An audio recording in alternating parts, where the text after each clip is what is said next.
Welcome back to the Sunshine Travelers podcast. With this being the week after a holiday, we decided that we'd keep this episode a little light, a little more unscripted, but yet be just a little bit revealing. So we're playing around of This or That, the travel edition, where we'll go head to head on all kinds of travel preferences, from window versus aisle seats to street food or fine dining.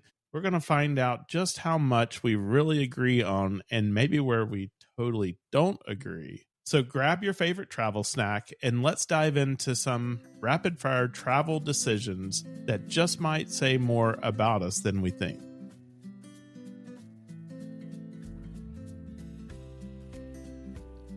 We're Scott and Melissa, the Sunshine Travelers. We're all about exploring the world and sharing the journey with you, whether you're a seasoned traveler, dreaming of your next adventure, or just here for the stories. No matter where you are on your travel journey, we've got firsthand experiences, tips, and plenty of inspiration from some of the most amazing places on Earth. So buckle up and get ready to travel with us.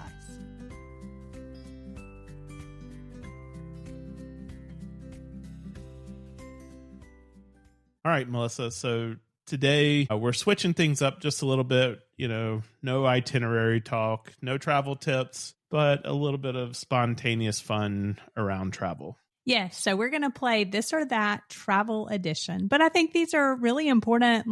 All these are such a big part of travel. It's just not specific. So I think it'll be a lot of fun. So quick fire choices, no time to think. I haven't even read the questions, which normally you would be like, oh my gosh, why didn't you prepare? But that's actually how we wanted it to be. Right. And I think that's what's going to make this both fun and slightly dangerous. So let's jump right in. I'm going to start with some easy ones for us and just caution the listeners that we're going to jump around quite a bit. So there's no rhyme or reason to the order of why I'm asking these questions. All right. With the first one, let's start. Aisle or window seat? Okay. Window seat. Except if I'm not traveling with you typically and it's going to be a long daytime flight and I want to go to the bathrooms. Unfortunately, probably a lot of mine are going to be this, but all these not. There's never anything cut and dry with me, is there, Scott? Yeah, welcome to my world. Okay. I'm 100% aisle seat. And there's a reason why, is because the airplanes curve inward.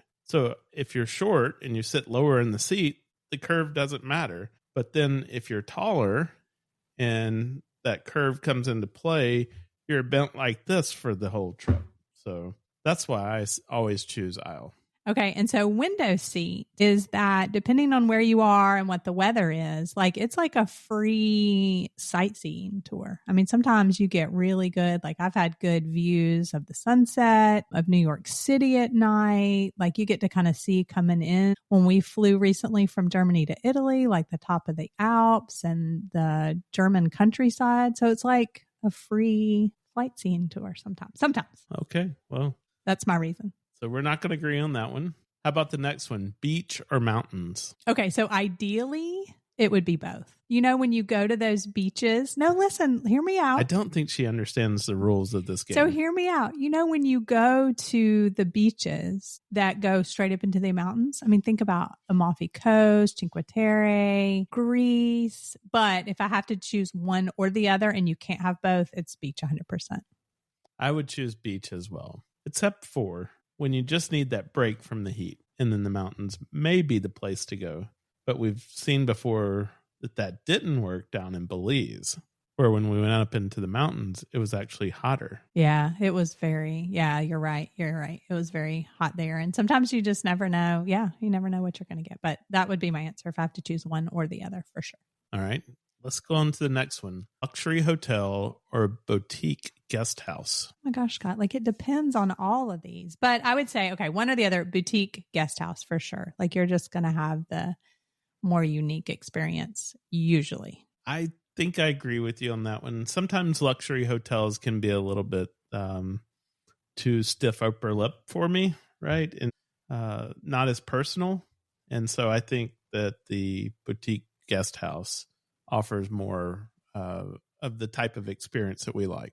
But the Lanesborough in London wins the prize of luxury hotel. How about sunrise hike or sunset cruise? Sunset. I don't rarely do I see the sunrise. So, well, I was going to say that, but I'm going to get to one in just a few minutes where I think that you're going to change your mind. But I think I would rather do the sunset cruise. I don't know. It just depends. Sometimes I'm worn out by the time the sun's setting. That's true. Just for sunrise. I mean, not that the sunrise is not absolutely gorgeous, but you see, like, if you're going to do a sunrise hike, then like you have to get up at like 3 or 4 to do the hike to get to the sunrise point. So I've got an option for you. Okay. If you want to do sunrises, but you don't like to get up early in the morning, Iceland may be the place for you to look at certain times of the year. Yes, I was going to say at certain times of the year for sure. Yeah, that's definitely true.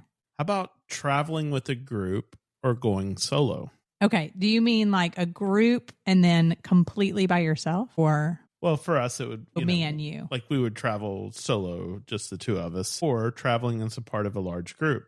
And now this one is incredibly tricky. You go first. Well, I think we prefer to travel solo because of the way that we like to see things. However, we are so excited about leading these group trips. So, I think we're kind of split on this one on what we would do.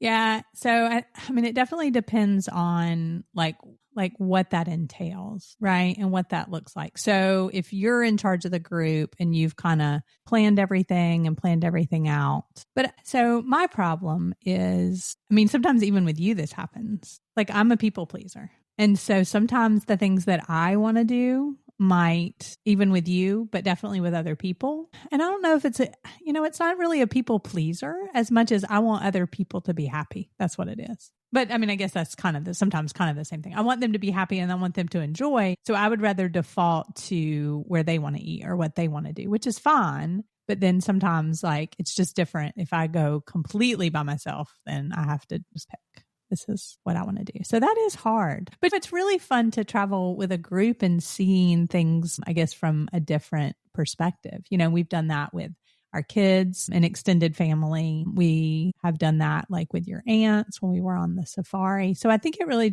it depends on the trip. And I'm also not good about like going off and doing your own thing. I don't know. That is hard, Scott. We'll see what others have to say about this one. And, as we go along, feel free to yell at us if we're getting it totally wrong based on the way that you like to see things. It won't hurt our feelings because we can't hear you as you're yelling at us. But also do feel free to go on and, leave us a message with your thoughts on any of these topics. Let's go to the next one. Overpack or underpack? Okay, I can do this like quick fire. Underpack 100%. Do you always underpack or? No, I try to exactly pack, but I would, if I had to choose between those two things, I would underpack. I cannot stand having piles of stuff that I'm not going to use. I would do better with having to rewear clothes or go to the drugstore down the street or whatever. Yeah, I think with me, it's about just carrying all the stuff. And we typically end up having to carry more stuff because we're trying to create content. So we've got cameras and these other things. And boy, if it was just us traveling, throw everything you can fit into a backpack and find a laundromat or something. Buy more clothes when you get there. I don't care, but I would rather underpack. Yeah, 100%. How about this one? This one should be easy. We're getting back a little more on the easy side. A digital itinerary or a paper printout? Digital, for sure. However, it's always good to have a printed copy, right? Yeah. For in case something happens to your phone or battery goes dead, whatever, to have that paper copy. And we've seen this at airports before where you need to show them something in order to get inside the airport. Yeah. Yeah. I mean, so there's certain things that, and I'll kind of look through the different things we need to say, okay, what do we absolutely need on paper or what would be difficult to, access? It drives me crazy when you go to things though, and they're like, you can't have anything except for this piece of paper. And then they have a digital thing. But I will say, for example, like my Brazil visa, you had to have that piece of paper. There was not any showing that electronically. And so. This one's going to be a really good one here. Eating at the airport or waiting to find food after landing? Okay. And you're saying eating at the airport after you land? Or what are you saying? I guess before you go on your trip, grabbing okay. something to eat. That probably doesn't work with like long haul trips, but let's say on shorter trips, should you just go ahead and grab something at the airport and eat and get it over with? Or wait till you get there and see if you can find something? So you should eat at the airport or have a snack with you, because the problem is, what happens if you sit on the flight for 2 hours before you take off? Like that happened to us leaving from Cape Town. I think we have this grand idea sometimes that we're going to go and find this perfect restaurant once we get there.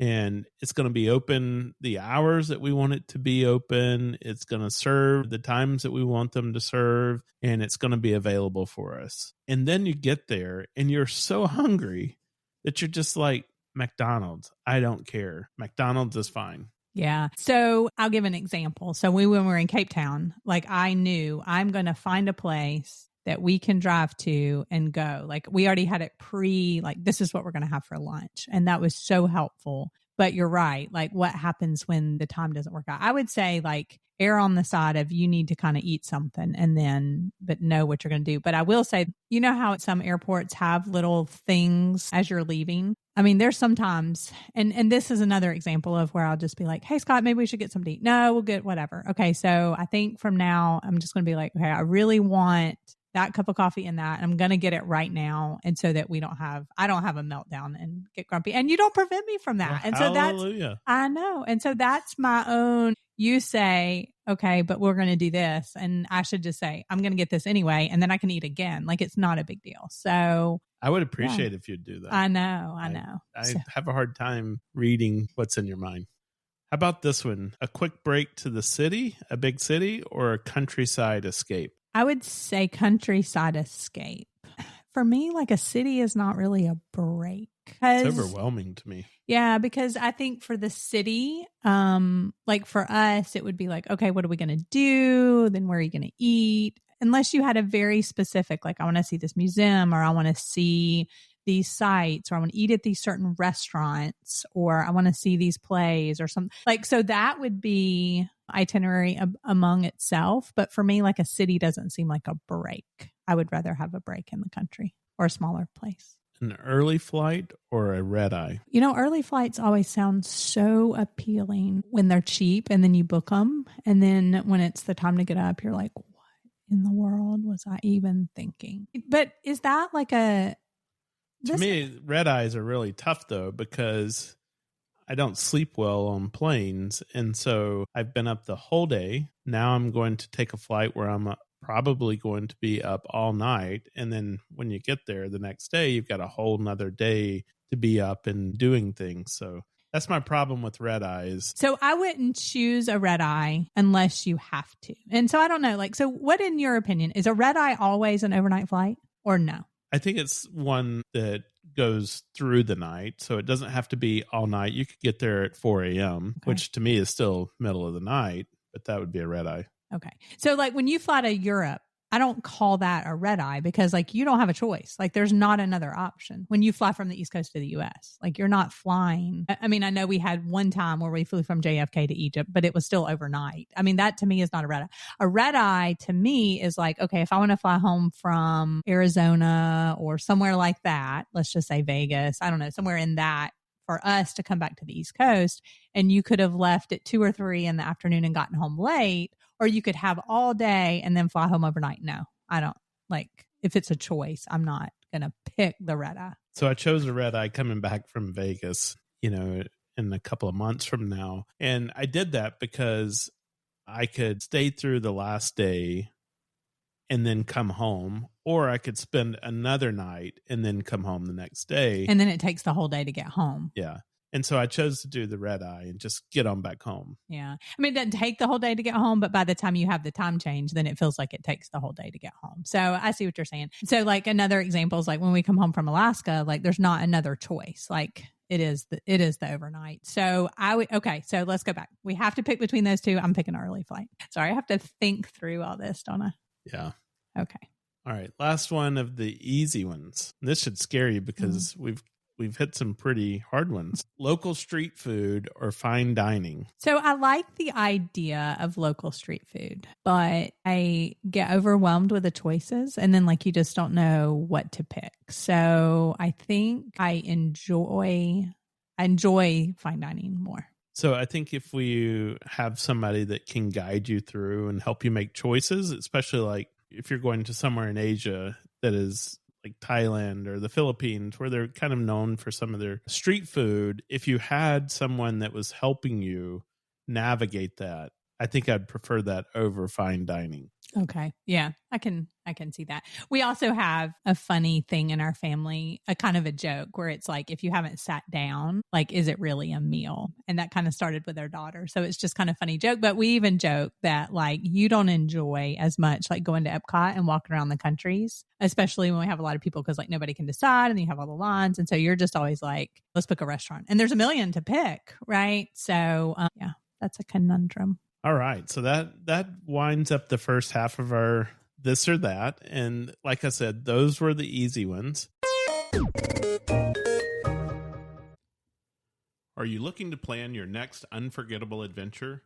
At Sunshine Travelers Experiences, we specialize in helping you create tailor-made travel journeys that turn your vacation dreams into reality. Whether you're craving a relaxing beach escape, an awe-inspiring cultural journey, or a thrilling outdoor adventure, we can help. Why choose Sunshine Travelers Experiences? Personalized itineraries designed just for you, expert travel advice and insider tips, seamless booking from start to finish, exclusive access to top destinations and hidden gems. We also book cruises, all-inclusives, groups, tours, and so much more. If you're unsure where to even start planning that bucket list trip, start by asking us. Then let Sunshine Travelers Experiences handle the planning so you can focus on making the memories. Explore now, sunxtravel.com. If you have any questions, email us info@sunshinetravelers.com. Hopefully you're playing along as you listen to this, and you might want to think about using this as an application when deciding to travel with someone new. And like I said, if there's any of these that you disagree with us on, send Melissa an email. So that's melissa@sunshinetravelers.com, or engage with us on social media and let us know what you are thinking. I think we'll have to post some of these. These are really good. It's a lot of good discussion. All right, so let's get started now on the next set. So, Melissa, would you do the guided museum tour, or would you skip it and wander the museum on your own? So we've done several of these like guided museum or guided place tours recently, and it's so helpful because like you know what you're looking at. And I think neither way you're going to see everything, but this way like you see the important things and maybe learn more. So I think the guided museum tour, if I'm going to do a museum, and that's available if it works out. Like I'm not going to go out of my way though to do it. So let me give you a great example. Is when we were in Cairo, we went to the museum. We had our own guide who was taking us through, and not only was she telling us about the things that we were seeing, she was helping us understand the history around it. So we got this bigger picture, I guess. And then we went to the new museum, and like she was seeing it kind of for the first time herself because it was just that brand new, and it just felt more like we were wandering around. Although she could tell us a lot about the artifacts, it just didn't seem to have the same as when she was taking us through the other museums. Yeah, and I think sometimes museums can just be overwhelming, right? So if you have like hit the highlights, yeah, and a couple of good ones, if there's not a guided museum tour. Like Rick Steves has a lot of good audio ones, right? That are completely free. You just get them on your phone. And the examples are like the British Museum, right? There's so many things to look at. The Louvre, where, you can't cover. I do like the audio tours though, where you can just type in the number and it tells you. And so if you want to listen to that, that's fine. If not, just go on to the next thing that really interests you. We talked about this one briefly in some of the others, but would you rather sleep in or catch the first tour of the day? So, that probably, again, depends on where you're going. But a lot of times when you catch that first tour of the day, you can get there before it gets super crowded and super crazy. So I would say if I'm going to do a tour, And I'm specifically thinking of like the Vatican, right? Where we went early and we had the first tour and it wasn't crowded. Because if you wait past a certain time, it's just super crowded. So what about you? Well, I will say in Iceland, it worked in our favor to go after the tours. So like the tours had already come and gone in some of these locations and moved on. And then we were just behind them. Okay. So, but yes, that's a really good thought. So neither of those, but coming at the end, that also worked really well for us on Montserrat. Everybody was leaving and we had that. So, and we did that in Pompeii too. So, but I will agree with you. If I'm taking the Vatican is definitely one that you want to do that first tour of the day. How about this one? We talk about this one on our travels a lot. Would you rather learn a few foreign language phrases before you travel or wing it with hand gestures? Definitely try to learn a few phrases because I think they really appreciate that. And then we've been to some places, in Kenya, like every lodge that we transferred to, they were, let me teach you a few words. And so that was really cool. No matter where you go, they appreciate it when it's simple greetings and please and thank you and you're welcome. And just remember when you use your hands, you got to talk louder. How about traveling somewhere new or returning to a favorite place? Traveling somewhere new, it is higher on the list. But that's for us. Yeah. We know people that they would be shattered if they didn't go to their favorite place every year. Like this traveling all around the world is like a foreign language to them. They do not understand that. They've got their favorite beach that they travel to, and every year this is what they look forward to. Yeah, and I'm not going to say it's not fun. I mean, we have some places like Cancun, of all places. It's interesting because of all the years that we've gone there, and then we go to the same restaurants. We're like, oh, it's the same, some of the same servers, or we've been to St. John a couple of times now. So it is neat to see that. But if you're going to rank those two things, for me, there's always that allure of discovering somewhere new, I think. How about this one? Carry on only or a checked bag? I think that I'm going to become more and more of the carry-on only. When we went to Pittsburgh recently, that was what we did. My bag fit fine. It was just so much easier. And then I also, in that situation, I thought, my flight was delayed. Was I going to make the connection in Atlanta? It was like iffy. And so, but that bag would have been checked and I would have had to stay at a hotel. We have family in Atlanta. I could have called them. But just the thought of not having any of your toiletries or whatever, like that kind of trip, I don't really pack for overnight, in a carry-on bag. And it happened in Barcelona. Thankfully, I had packed like an overnight bag.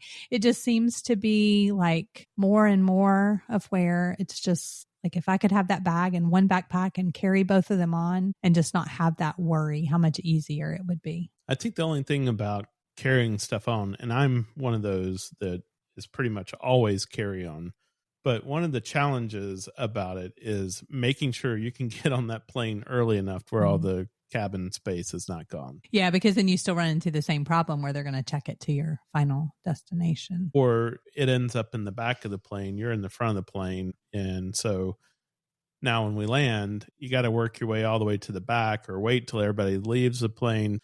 Those are, I think, are some of the challenges. And then I see it all the time where people are just bringing bags on that are not carry-on bags. Yeah. About tour guide or wander solo? I can't pick both because I really do enjoy learning so much from a tour guide in some aspect. And I think we've gotten to that point where for something we try to do a tour guide or some kind of experience to where you can interact with a local, even if it's not the whole time. So maybe not tour guide like the whole trip, but at least booking one that gives you a different perspective of the place from a local. But I mean, I think there's so much benefit from having some time on your trip to just wander solo and discover things that you wouldn't otherwise. Yeah, I think it depends on where you're going. For example, our trip to Cairo, we would not recommend that anybody try to do that on their own. We've got a great tour guide. Reach out to us. We will connect you with her or her little small network of people that she has as well. That's one of those places where you really need a tour guide. I think India is a place where you need a tour guide, right? There's a number of different places. In Italy, just take off, start roaming, and go. But when you get to maybe some of the historical spots, like the Colosseum and stuff like that, it's so much better in a tour. I don't know that you would really understand everything just trying to do it on your own. Yeah, I think that's a great point. I'm glad you made that point about it does depend on where you go because, yeah, Egypt was so much more enjoyable for us, just not having to worry about a lot of the headaches I think other people talk about. So good point. Let me give you a little short break for just a second. I'm going to give you an easy one. Souvenir or memories only? I mean, mostly memories only. And recently, I would say we have tried to bring back something like handmade. We have been a few places where like little things have been given to us as well. And the grandkids this weekend, you have them on a little shelf in your office. Oh, and they wanted to look at every little thing. Show me that top. Show me the little bobblehead doll.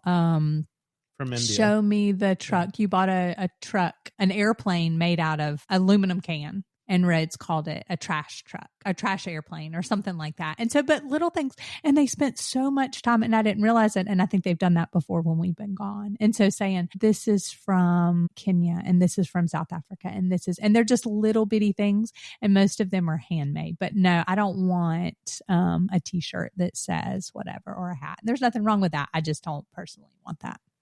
And we take a lot of photos as well. Yeah. And so we can go back through and reminisce through those photos over time. And we're sitting down talking to people about different places. We'll often break out our phone and say, well, let me show you a few pictures. So I agree. I think the memories only. Plus, we're usually stressing for space in our bags. And so bringing back souvenirs just creates another challenge for you. Yeah. And sometimes I like to do, I don't know if these are really souvenirs, not really, shopping. So then it's something I'm going to wear forever, right? It might be a pair of sandals or a pair of shoes, or it might be an outfit, or it might be, and I'll wear that forever and then be like, oh, I got this. And I had a shirt in Paraguay. And I told Stephanie, I was like, remember when we went to Greece? Like, I don't know, 8 years ago, I got this at Zara. And she was like, oh my God, you still have that shirt, And so, but just having those, it's almost like those are memories, but it's something that you wear and not just something you won't use. I know that's random. Well, how about spontaneous travel or working from a planned itinerary? So I don't know how spontaneous or planned you mean. I would say mostly planned. Like for us, like I want to know like where I'm going to stay, and at least an outline of what I'm going to do or what there is to do, but not like I don't have to have all the meals planned necessarily, as long as I know there's going to be like a, place to whatever, and we can kind of pick something out. What do you think? Well, I think you've kind of adopted that. I would say that many years ago, you would plan every second of the trip. And that was always my thing is I wish we had just a little bit of downtime, so that we could just enjoy being wherever we were. And so I think we've found a good mix now where we have enough stuff planned so that we're not just like constantly, hey, what do you want to do? I don't know. Yeah. And then ended up doing nothing because you can't agree on something. Then having enough time, it doesn't have to be that you just sit around and zombie out. You can be spontaneous and do something that you had not planned. We always say, ask a local, what should I do? And so I think you have to have a good mix of that. Yeah, I think that's a really good point, because it is hard if you don't have, here's at least a few or even a few choices. I know that we've in the past couple of years taken turns a little bit, like planning some itineraries. And I know you plan like Curacao, for example. And so you researched, okay, here's a list of kind of beaches that we could go to, right? Here's some places that we could stop for food. And so we may not have had it, like you said, planned down to the whatever. Another good kind of tip is like, if you're going to be doing tours, like not more than one a day. So like in Italy, for example, don't try to book like the Vatican in the morning and the Colosseum in the afternoon. Like your head would just explode and you'd be tired of what, and you just can't absorb, you can't enjoy it. You can't absorb it. So have enough days to where like you can do one day. And that's another good example. Like we went and, okay, Catacombs, we could go visit if it worked out, right? Taxi driver took us there. And then we knew the Appian Way was close. We're like, hey, let's just wander this. And, it was a great little, we got stuck behind a locked gate and we had to figure out the Italian to get. And so, but we have those memories. So Yeah, I think having it mostly planned just for your peace of mind. I think before too, you could, I don't know, be very spontaneous about stuff maybe before the internet. But now when everything is bookable online, especially in high season, and then some places that you go, like if you don't book, and I know I always use the same examples, but if you don't book the La Sagrada Familia in Barcelona ahead of time, you're probably not get to go. Or, try to find a tour, like the Last Supper, we found a tour last minute, but we still kind of plan that out ahead of time. So, all right, one more question here. Pack early or shove stuff in a bag as you head out the door? So if you pack early, you can get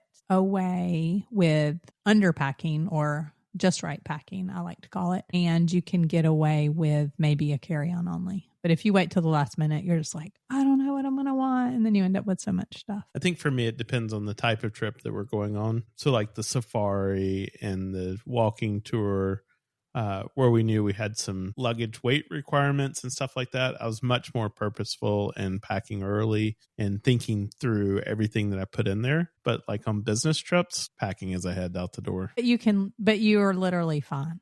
Like you can do that and have everything you need. Until I'm not. Until you forget your belt or your shirt. So. I do kind of a joint trip where it's work and play and end up only having work clothes. Yeah. That's all right. Done that before, right? Yes. I think he used an excuse to we'll go shopping and go.